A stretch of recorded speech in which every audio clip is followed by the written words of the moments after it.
स्वागत है बच्चों हिंदी कक्षा की ई पाठशाला में। आज की कक्षा में बच्चों हम चर्चा करेंगे हिंदी व्याकरण के अंतर्गत विलोम शब्द किसे कहते हैं, पर्यायवाची शब्द किसे कहते हैं। बच्चों, विलोम शब्द यानी ऐसे शब्द जो एक दूसरे के बिल्कुल उल्टे अर्थ प्रदान करें, उन्हें विलोम शब्द कहते हैं। कहीं कहीं पे से विपरीतार्थक शब्द या उल्टे अर्थ वाले शब्द भी कहा जाता है ना। जैसे लड़का का उल्टा क्या होगा बच्चों, लड़की, यानी विपरीत लिंग, है ना। तो बच्चों, जो शब्द अपने से उल्टा अर्थ प्रदान करे उसे ही विलोम या विपरीतार्थक शब्द कहते हैं।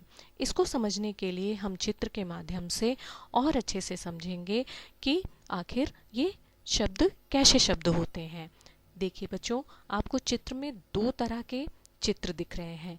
एक चित्र में पहले चित्र में सुबह हो रही है, यानी सूरज आसमान की ओर निकल रहा है, आसमान में ऊपर आ रहा है। इसका मतलब ये है कि सूरज का उदय हो रहा है। सूरज के निकलने को बच्चों हम शुद्ध हिंदी में कहेंगे उदय होना। वहीं दूसरी चित्र में सूरज कहीं छिप रहा है, डूब रहा है, तो उसको हम हिंदी भाषा में अस्त कहते हैं।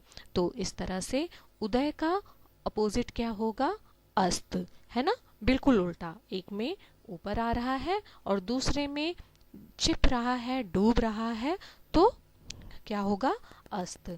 इसी तरह यहाँ पे आप दूसरे चित्र में देख सकते हैं बच्चों कि एक बच्चा जीत की खुशी में नाच रहा है ना। उसे खुशी है और वो उल्लास में खुश है, उसके चेहरे पे खुशी दिख रही है, वो नाच रहा है।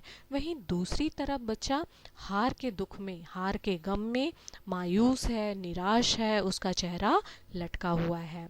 इस तरह जीत का अपोजिट क्या होगा बच्चों, हार। अब देखिए दूसरे चित्र में बगल में आप देख रहे हैं कि शिष्य अपने गुरु के पैर छू रहा है और गुरु क्या कर रहे हैं, उसे आशीर्वाद दे रहे हैं। अब शिष्य का अपोजिट क्या होगा बच्चों, गुरु। क्यों? क्योंकि जो शिक्षा दे रहा है वो कौन है, गुरु, और जो शिक्षा ले रहा है वो कौन है, शिष्य। इस तरह से लेने और देने, लेना और देना यानी दोनों अपोजिट है ना, लेना और देना। तो गुरु शिक्षा दे रहा है और शिष्य शिक्षा ले रहा है। तो इस तरह से ये दोनों एक दूसरे के बिल्कुल अपोजिट हुए, है ना। अब देखिए अगले चित्र में दो सिपाही आपको दिख रहे हैं। पहले चित्र में सिपाही क्या कर रहा है, उसके चेहरे पे डर दिख रहा है, भय दिख रहा है और वो भाग रहा है। वहीं दूसरे चित्र में एक सिपाही के हाथ में बंदूक है और चेहरे पे क्या दिख रहा है आपको, क्रोध, है ना। तो इससे स्पष्ट हो रहा है कि जो डर के मारे भाग रहा है वो कायर होगा, यानी बुज़दिल होगा, है ना, उसके वो डरपोक होगा। वहीं दूसरे चित्र में क्या है, वो बहादुर दिख रहा है, शक्तिशाली दिख रहा है ना। तो इस तरह से आपको स्पष्ट हो गया होगा कि कायर का अपोजिट क्या होगा, बहादुर। तो बच्चों, आपको समझ में आ गया होगा कि विलोम शब्द ऐसे शब्दों को कहते हैं बच्चों जो अपने से बिल्कुल उल्टा अर्थ प्रदान करें। जैसे रात का अपोजिट क्या होगा, दिन, है ना। रात में अंधेरा होता है और दिन में क्या होता है, उजाला, तो बिल्कुल अपोजिट। उसी तरह बच्चों यहाँ पे मैंने बहुत सारे आपको दे रखे हैं विलोम शब्द, इनको भी आप पढ़ सकते हैं, है ना। अब हम चर्चा करेंगे पर्यायवाची शब्द। पर्यायवाची शब्द बच्चों ऐसे शब्द होते हैं जो कि समान अर्थ प्रदान करें, है ना। नाम भले उनके भिन्न भिन्न हों, है, नाम उनके अलग अलग हों, लेकिन अर्थ एक होता है। इसको हम सरल शब्दों में ऐसे भी कह सकते हैं कि एक ही वस्तु, एक ही पदार्थ को हम कई नामों से जानते हैं, है ना। किसी वस्तु, प्राणी या पदार्थ को हम कभी कभी कई नामों से बुलाते हैं।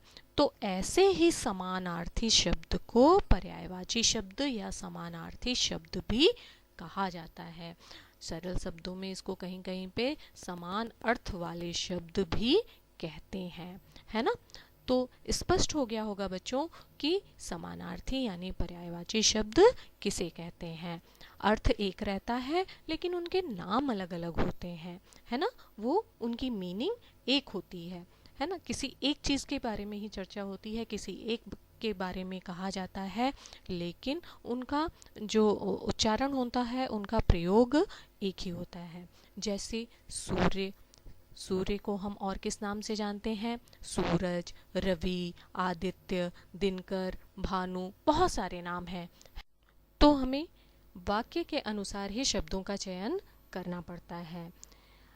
जैसे बच्चों, एक ही शब्द के कई नाम तो होते हैं उनके अर्थ के अनुसार पे, लेकिन शब्दों के अर्थ पूरी तरह समान हो यह जरूरी नहीं है।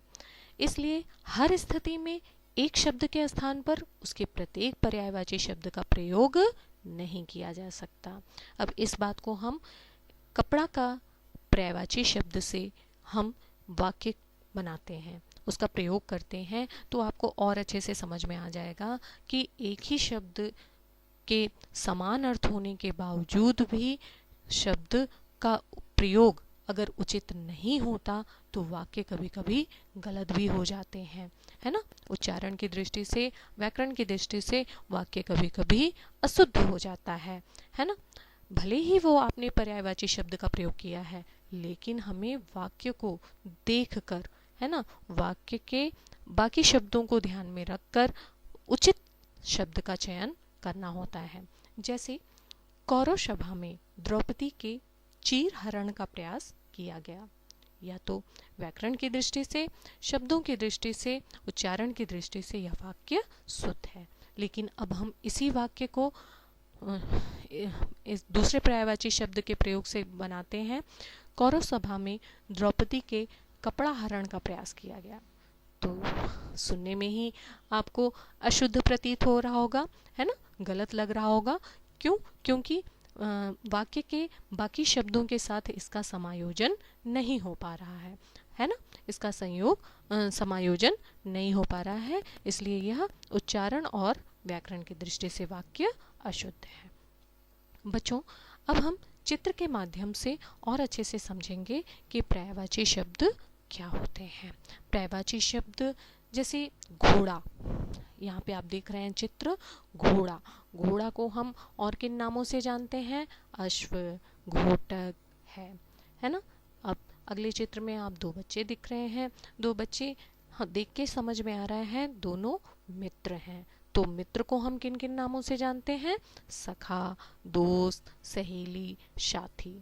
अगला चित्र है आग, है ना। आग को हम किन किन नामों से जानते हैं? अग्नि, आग, पावक, अनल, है ना।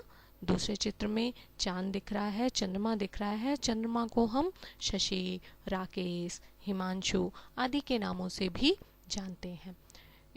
अगले चित्र में कपड़ा दिख रहा है, तो कपड़े को हम चीर, अंबर, वस्त्र आदि के नामों से जानते हैं। बच्चों, यहाँ पर मैंने कुछ पर्यायवाची शब्द आपके लिए दे रखे हैं, आप उनको पढ़ सकते हैं। बच्चों, इनके अलावा भी बहुत सारे विलोम शब्द हैं, बहुत सारे पर्यायवाची शब्द हैं जिन्हें हमें पढ़ना अवश्य चाहिए। क्यों? क्योंकि बच्चों, जब हम कोई वाक्य बनाते हैं, कोई कहानी लिखते हैं, कोई कविता लिखते हैं, तब हमें ऐसे शब्दों की आवश्यकता होती है।